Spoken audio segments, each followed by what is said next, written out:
My name is Sarah Jenkins. I'm 34. At 2:47 a.m. on November 12th, 2023, I was standing in the NICU at Mercy General Hospital watching my 3-pound daughter fight for every breath through a ventilator, and my mother was on speakerphone telling me that she and Dad wouldn't be canceling their Hawaii trip because we've had this planned for 8 months, Sarah, and you're being unreasonable. Mom, she's dying. My voice cracked on the last word. The doctors said the next 48 hours are critical. I need you here. Your brother can come help you, she said. And I could hear my father in the background saying something about non-refundable deposits. Derek doesn't have a job right now anyway. He's available. I don't want Derek. I want my mother.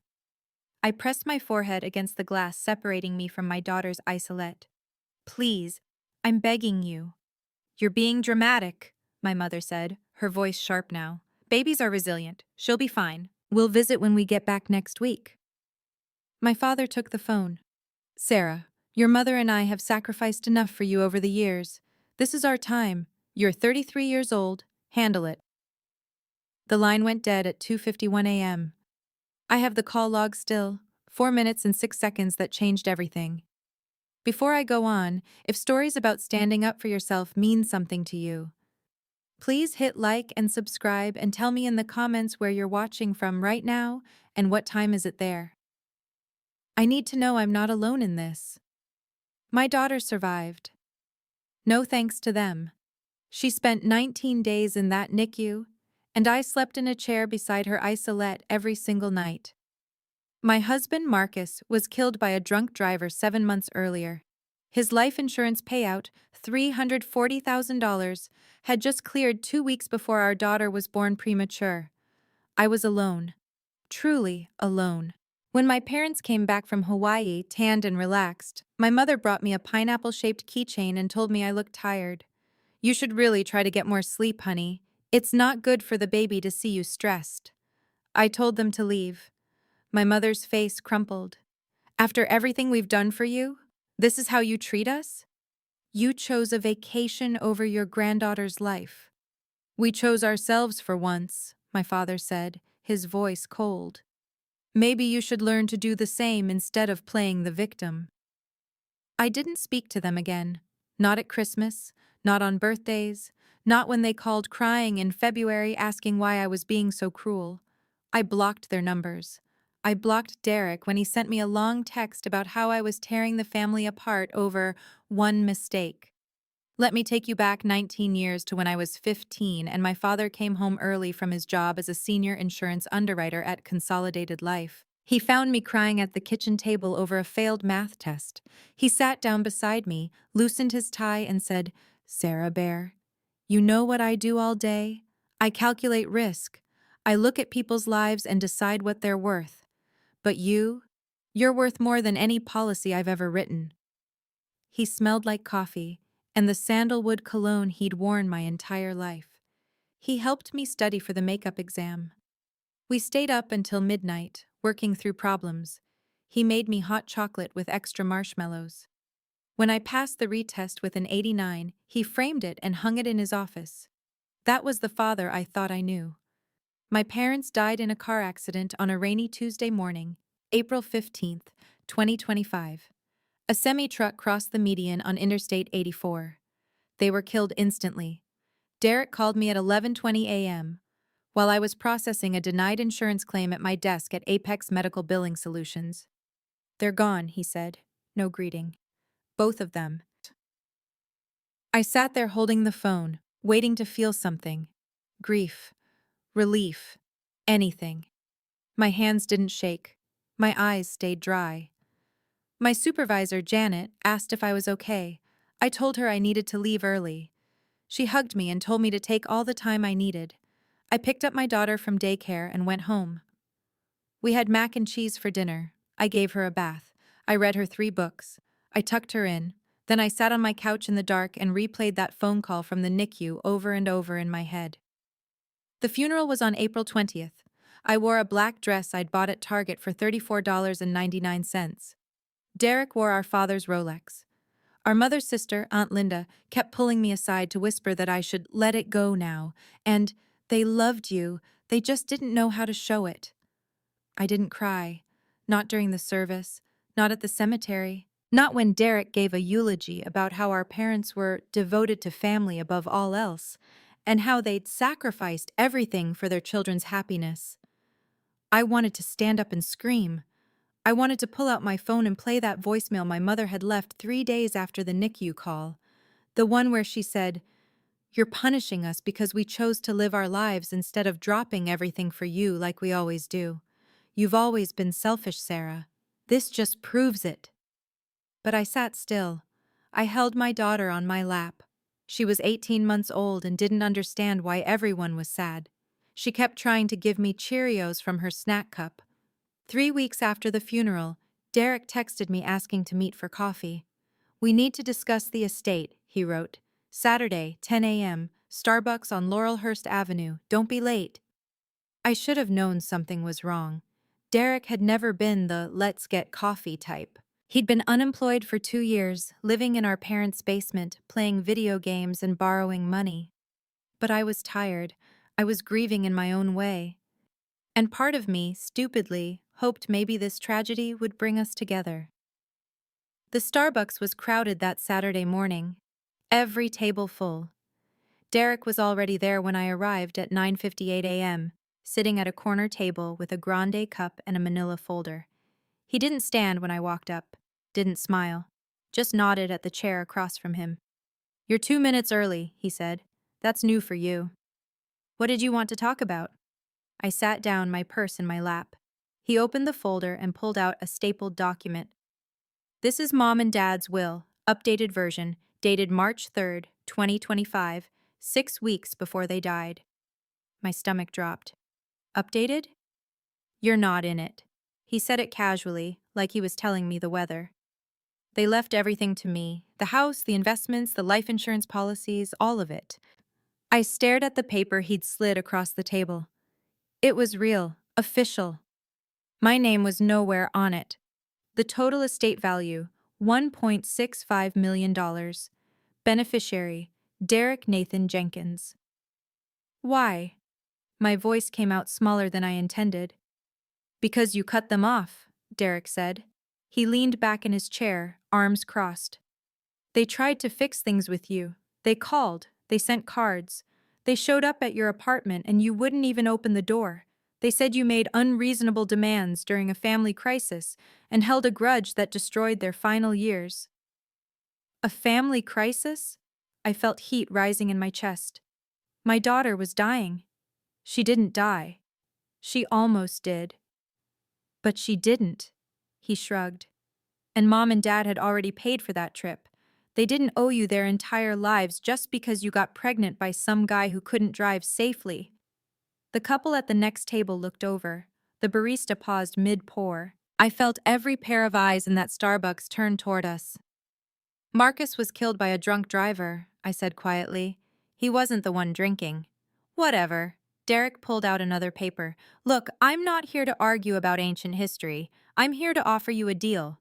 Mom and Dad also took out a $500,000 life insurance policy 3 months ago. I'm the sole beneficiary on that too." 3 months ago? My mind raced. That would have been January, right after I got Marcus's life insurance payout. Derek's jaw tightened. Just for a second. Coincidence. They never mentioned a new policy. Why would they? You weren't speaking to them. He pushed a single sheet of paper across the table. "This is a waiver. Sign it, and you agree not to contest the will or the insurance policy.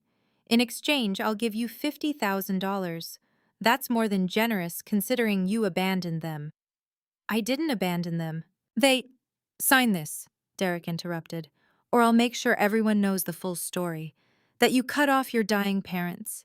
That you refuse to let them see their granddaughter. That you're the reason they spent their final year heartbroken and alone. Mom kept a journal, Sarah, about how much you hurt them. I'll make sure every family member, every friend, every person at your job knows exactly what kind of daughter you were." The barista called out someone's name. "Venti caramel macchiato for Jessica." I looked down at the waiver, the blank signature line, the paragraph that started with, I, Sarah Marie Jenkins, hereby relinquish any claim. I need time to think about this. You have until Monday, Derek said. Sign it and move on, or I'll bury you in legal fees you can't afford. Your choice, Sarah Bear. He used my father's nickname for me. He'd never called me that before. He said it like a weapon. I stood up, leaving the waiver on the table. I'll let you know. Don't take too long, Derek called after me. The offer expires. I walked out of that Starbucks at 10:14 a.m. into the bright May morning and realized I had no idea what to do next. I started working at Mercy General Hospital's cafeteria 2 months after my daughter was born. I needed to be close to the NICU, needed to see her every break, needed to know if something went wrong I could be there in 90 seconds. I wore a hairnet and served scrambled eggs and coffee to exhausted doctors and crying families. I made $14.50 an hour. When my daughter was stable enough to come home, I enrolled in online medical billing and coding classes. I studied after she went to bed, certifications in terminology, and the endless maze of insurance codes. I passed my certification exam on the first try in August 2024. By October, I'd landed a job at Apex Medical Billing Solutions processing insurance claims and denials. The irony wasn't lost on me. My father had spent 32 years as an insurance underwriter. I was processing the very claims people like him had written. My supervisor, Janet, was the first person in 2 years who treated me like I was capable of something beyond survival. She was 56, divorced, with a son in the Navy. She brought me coffee every morning without asking. She covered for me when I had to leave early for daycare pickup. When I told her about my parents dying, she squeezed my hand and said, "Take whatever time you need, honey." I took 3 days. Then I came back because sitting at home made everything worse. On the Monday after my coffee meeting with Derek, the day my offer expired, I was at my desk processing a claim denial for a child's cardiac surgery when my phone buzzed. Derek, calling. I let it go to voicemail. The voicemail. Clock's up, Sarah. I'm filing the probate paperwork tomorrow. Hope you made the right choice. Oh, and Mom's friends from church? They want to know why you won't return their calls. I told them you were always too good for them. They agreed. My hands were shaking as I played it back. Janet walked by, saw my face, and sat down in the empty chair next to my cubicle. What's wrong? I told her everything. The NICU call, the estrangement, the will, the Starbucks meeting, the waiver sitting unsigned on my kitchen counter. Janet listened without interrupting. When I finished, she was quiet for a long moment. Then she said, "My ex-husband tried to hide assets during our divorce. Thought I was too stupid to notice. But I noticed, and I documented everything. Do you have any proof of what your parents did? Any evidence that might contradict your brother's story?" I have the call logs from the NICU, the voicemails they left, the texts from Derek calling me cruel for cutting them off. Keep them, Janet said. Keep everything. Don't delete a single thing. That night, I pulled out every box I had from my parents' house, the few things I'd taken before I cut contact. Photo albums, old cards, a jewelry box that had belonged to my grandmother. At the bottom of one box, wrapped in tissue paper, I found a letter. It was addressed to me in my father's handwriting. The envelope was sealed. The postmark was dated March 28, 2025, 3 weeks before he died. My hands were shaking so badly I almost tore the envelope. Inside was a single page, folded 3 times. My father's precise, slanted handwriting filled the front and back. Sarah Bear. If you're reading this, I'm gone. Your mother, too, probably. We always said we'd go together. Can't imagine it any other way after 42 years. I'm writing this because I know what your brother is going to do.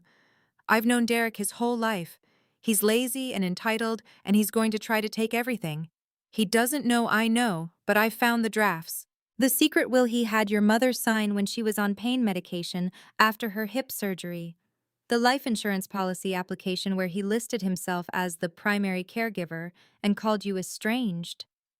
He's been planning this since you cut us off. And you were right to cut us off. I've spent 2 years trying to figure out how to tell you that. How to apologize for choosing a vacation over my granddaughter's life. Your mother never saw it that way. She died thinking you were the cruel one, that you overreacted, that we were the victims. But I knew. That night in Hawaii, watching the sunset, all I could think about was you alone in that hospital. I knew we'd made the wrong choice. I was just too proud and too stubborn to admit it. The will Derek has is fraudulent. The real will, the one your mother and I signed together in 2019, is with our attorney, Philip Castellano. His office is on Morrison Street, Suite 402. The copy I'm enclosing is notarized and valid. It splits everything 50-50 between you and Derek, $825,000 each. The life insurance policy Derek found? That's real. I took it out to trap him. I knew he'd try to claim it. I knew he'd lie about you being estranged. I wrote detailed notes in the application about why I was getting the policy, health scare, wanted to secure family future, and attached a separate letter to the insurance company explaining that Derek was pressuring me to change beneficiaries and that any changes made after February 2025 were coerced. I'm sorry I couldn't protect you while I was alive. I'm sorry I chose wrong when it mattered most. Your daughter, my granddaughter, I never met her. That's my greatest regret. There's more in my safe deposit box at Northwest Community Bank. Box 1847. The key is in the jewelry box I gave you last Christmas, the one you wouldn't open. It's taped inside the lid. Don't let Derek make you small. Don't let him rewrite history.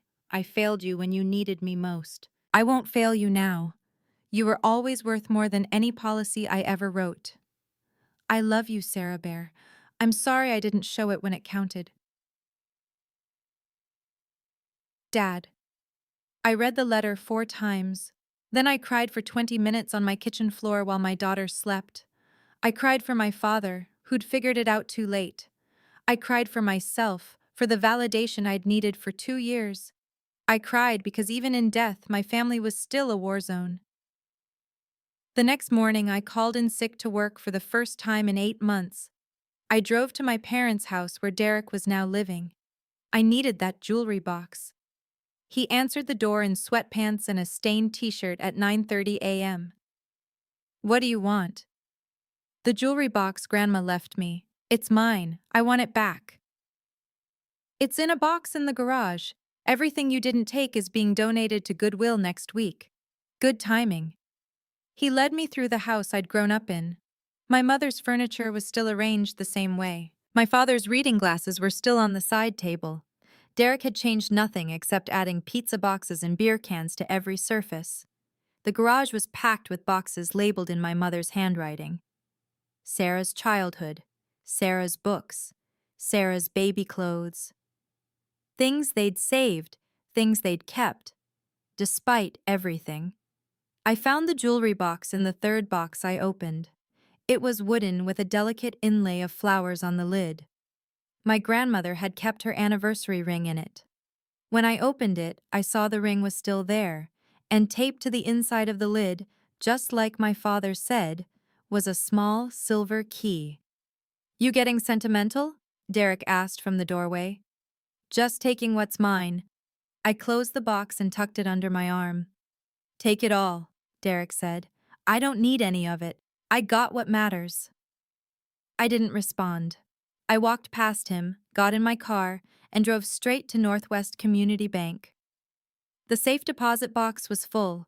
Legal documents, bank statements, a flash drive, a second letter from my father, shorter this time. Sarah, the flash drive has recordings. Mom and I had security cameras in the house after the break-in in 2022. They record audio. Derek doesn't know. The recordings from January through March are on here, including the conversations where he convinced your mother to sign paperwork while she was on medication, where he lied about you to the insurance company on speakerphone, where he laughed about playing the victim to get sympathy. Also included, my emails to Philip Castellano explaining the situation, bank statements showing Derek borrowed $47,000 from Mom over 2 years, never repaid, and the original 2019 will with both our signatures. You have everything you need. Fight for yourself. Fight for my granddaughter. I should have fought for you. Dad. I sat in the bank's private viewing room and listened to the recordings. My mother's confused voice asking Derek why she needed to sign another will. Derek telling her it was just updating beneficiaries and Sarah doesn't care about us anymore anyway, remember? My father's voice in the background saying, "Let me see that before she signs it." And Derek saying, "It's fine, Dad. I already had the lawyer look at it." Then a recording from February 3rd, 2025.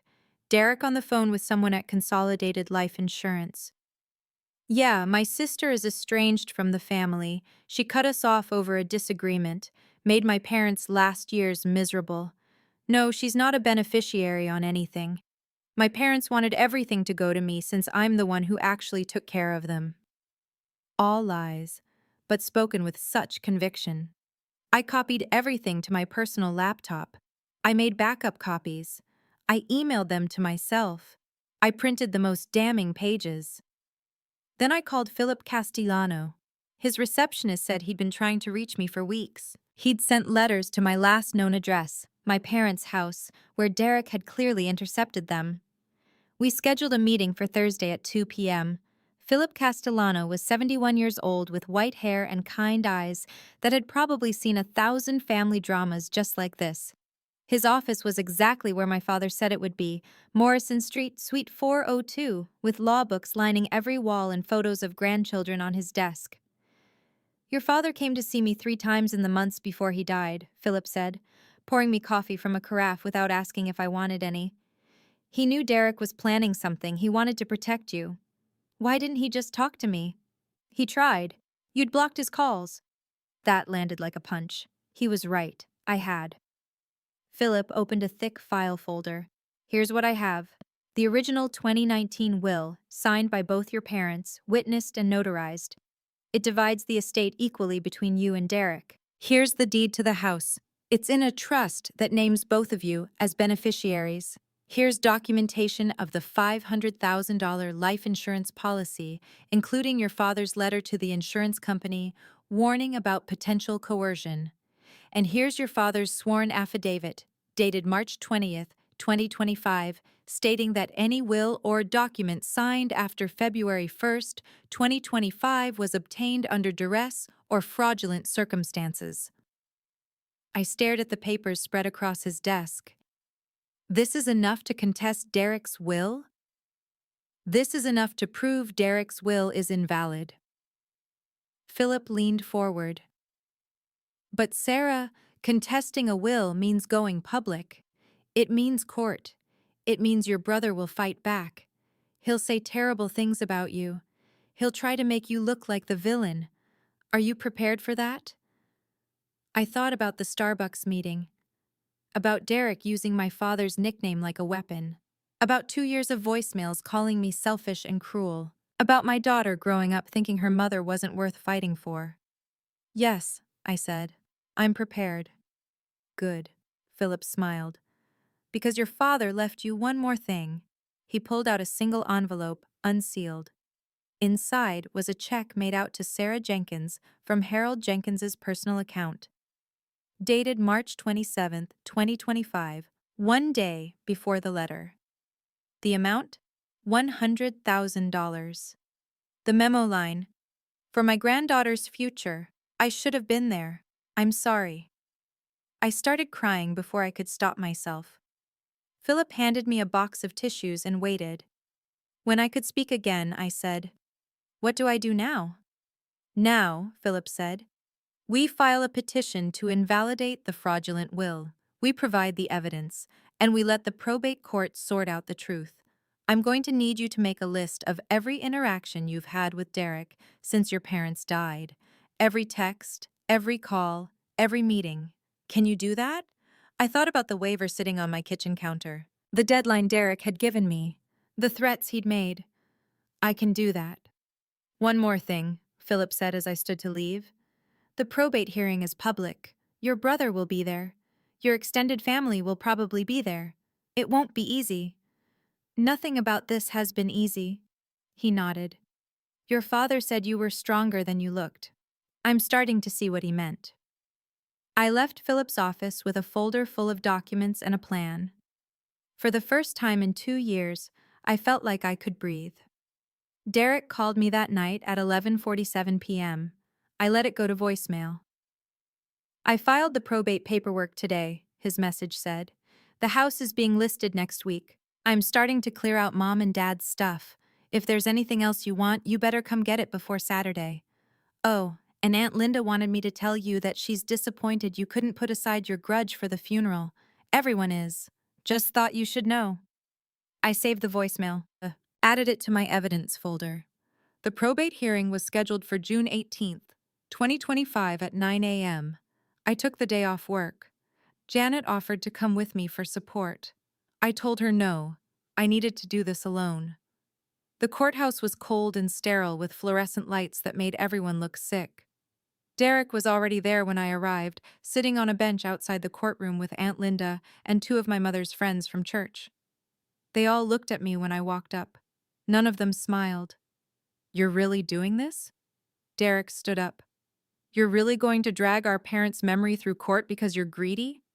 I'm here to tell the truth. The truth is that you abandoned them. His voice was getting louder. People in the hallway were starting to stare. The truth is that they died heartbroken because of you. The truth is that you don't deserve a single cent of their estate. The hearing starts in 10 minutes, I said quietly. Let's let the judge decide. We filed into the courtroom. It was smaller than I expected. Wood paneling, uncomfortable benches, a judge's bench that looked like it weighed 1,000 pounds. Judge Catherine Morrison was 63 years old, according to the nameplate on her desk. She looked tired. Philip Castellano was already there, organizing papers. He nodded at me. Derek's lawyer was a young man in an expensive suit who looked like he'd rather be anywhere else. The hearing started exactly at 9 a.m. Derek's lawyer went first, presenting the will from March 2025 that left everything to Derek. He talked about estrangement and broken relationships and how my parents had the right to leave their estate to whomever they chose. Then it was Philip's turn. He started with the 2019 will, presented it to the court, explained that it was properly executed, witnessed, and notarized, explained that it had never been officially revoked. Then he presented my father's letter from March 28th explaining the fraud. Then the affidavit from March 20th warning about coercion. Then the bank statements showing Derek had borrowed $47,000 from my mother and never repaid it. Then the audio recordings from the security cameras. The courtroom went absolutely silent as my father's voice played through the speakers. As Derek's voice talked about playing the victim and getting my mother to sign paperwork while medicated. As Derek lied to the insurance company about me being estranged. Derek's face went from red to white to gray. His lawyer looked like he wanted to disappear. Judge Morrison held up her hand. I've heard enough. Mr. Jenkins, did you obtain your mother's signature on the March 2025 will while she was taking prescription pain medication? Derek's lawyer whispered something to him. Derek shook his head. She was clear-headed enough. The recordings suggest otherwise. Judge Morrison looked at Philip. Mr. Castellano, do you have the medical records from Mrs. Jenkins's hip surgery? I do, Your Honor. She was prescribed OxyContin, 15 milligrams every 4 hours for pain. The will was signed during the second week of her prescription period when the dosage was at its highest. Judge Morrison made a note. And Mr. Jenkins, can you explain the discrepancy between your statements to Consolidated Life Insurance and the evidence Mr. Castellano has presented showing that your sister maintained contact with your parents through at least November 2023? She cut them off after that, Derek said. She was cruel to them. She wouldn't let them see their granddaughter. I have call logs showing my parents contacted me 17 times in the 6 months before they died, I said. My voice surprised me. Calm, clear. I didn't answer because they never apologized for choosing a vacation over my daughter's life. But I never told them they couldn't see her. They chose not to visit. Is that accurate? Judge Morrison asked Derek. He didn't answer. She continued, Mr. Jenkins, did your parents ever attempt to visit their granddaughter after she was released from the NICU? I don't know. According to these call logs, your mother left 7 voicemails for Miss Jenkins between December 2023 and February 2025. None of them mentioned wanting to visit the child. Most of them accused Miss Jenkins of punishing them. Would you like me to play them? No, Derek said quietly. Judge Morrison sat back. Here's what I see. I see a daughter who set a boundary after her parents made a choice she couldn't forgive. I see parents who, rather than apologizing, blamed their daughter for the consequences of their own actions. I see a son who took advantage of his mother's post-surgical medication to obtain a fraudulent will. And I see a father who, at the end of his life, tried to make things right. She looked at Derek. Mr. Jenkins, you lied to an insurance company. You coerced your mother into signing legal documents while she was impaired. You attempted to defraud your sister out of her rightful inheritance. This court finds the March 2025 will to be invalid. The 2019 will stands. The estate will be divided equally between Sarah Jenkins and Derek Jenkins as originally intended. Derek stood up. This is bullshit. She abandoned them. Mr. Jenkins, Judge Morrison's voice was sharp, I suggest you sit down and be quiet before I hold you in contempt. Your sister had every right to protect herself and her child from people who hurt her, even if those people were her parents. Setting boundaries is not abandonment, it's survival. She signed something.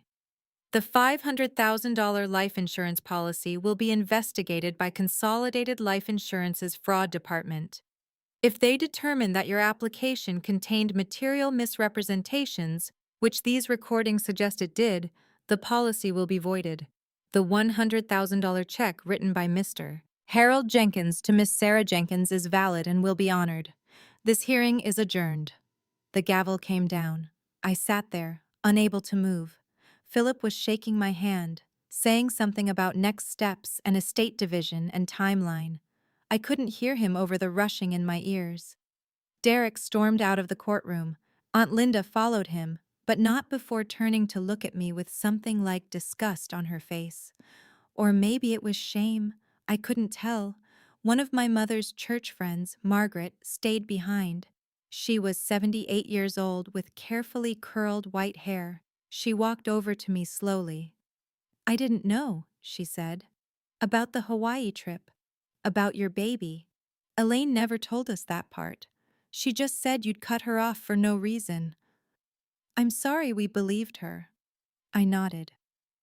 Thank you. Your father called me a month before he died, Margaret continued. He asked me to pray for you and your daughter. He said he'd made the biggest mistake of his life and didn't know how to fix it. I didn't understand then. I do now. She squeezed my hand and left. I walked out of the courthouse into bright June sunshine. It was 11:34 a.m. The whole thing had taken 2.5 hours.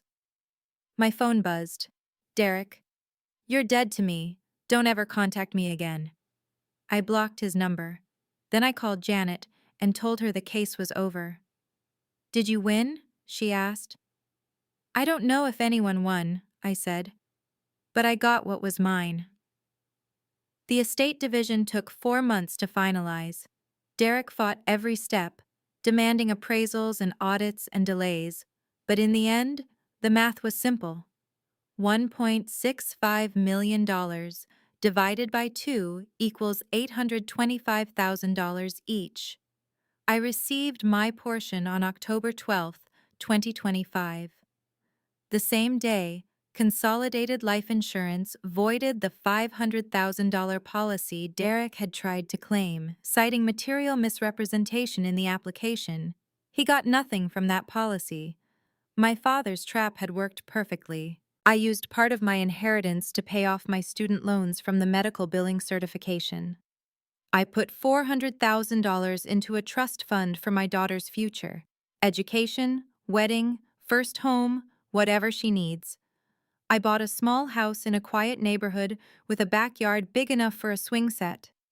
I kept working at Apex because I liked the structure, liked Janet, liked feeling useful.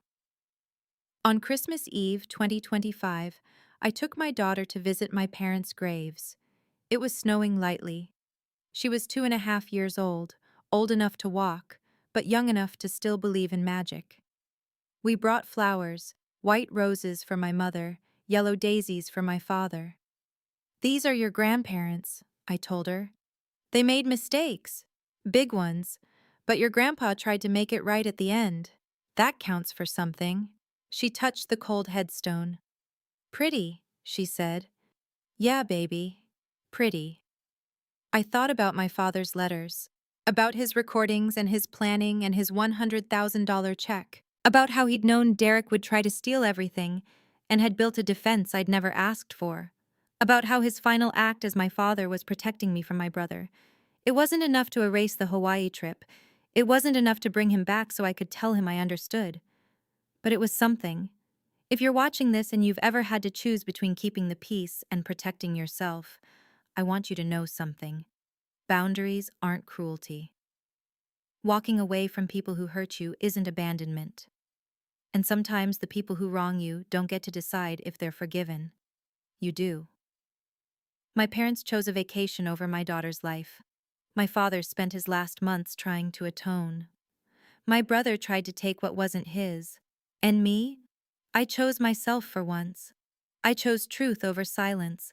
I chose fighting over folding.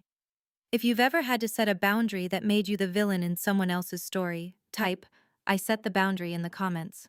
Or if you're still trying to find the courage to walk away from people who hurt you, type, I'm still learning. Both are valid. Both are brave. If this story meant something to you, check the description for more stories just like this one. Thank you for being here. Thank you for listening. I'm sitting in my living room right now watching snow fall outside my window. My daughter is asleep upstairs. The house is warm. The bills are paid. There's a photo of my father on the mantel, the only one I kept. He's young in it, maybe 30, holding me when I was a baby. He's smiling. I don't know if he would be proud of me now, but I'm proud of me, and that's enough.